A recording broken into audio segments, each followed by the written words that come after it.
زي ما تشوفها هتعيشها.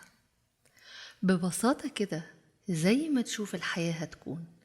لو عايز تشوفها بعين إيجابية مليانة تفاؤل وحماس، هتحس بكل شيء إيجابي ويدعو للتفاؤل.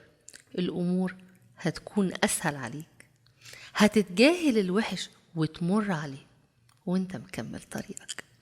حتى الصعوبات والعقبات مش هتكون مؤلمة وقاسية عليك، لأنك من جواك قوي وقدها. هتقدر تتجاوز الألم والحزن بسهولة، لأنك من جواك مش مستسلم. طاقتك هتكون أكبر وعزيمتك أقوى، والتعب كله يهون لحظة وصولك لحلم بتحلم بيه. أما لو ناوي تشوفها بعين السلبية اللي بتدور على كل شيء وحش، هتتفاجئ إن الحياة من حواليك كلها سلبيات.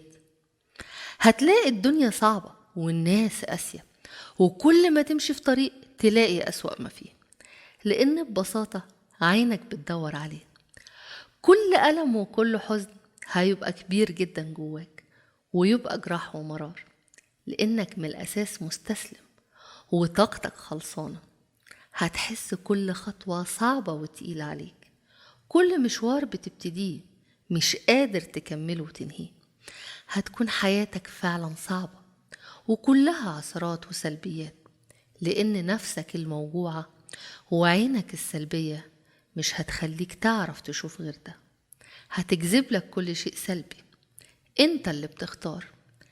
لو ناوي تدور على الفرح هتلاقي، لو ناوي تدور على الحزن هتلاقي، لو بتفتش على الحلو هتلاقي، لو بتفتش على الوحش برضو هتلاقي، لأنك ببساطة زي ما تشوفها هتعيشها.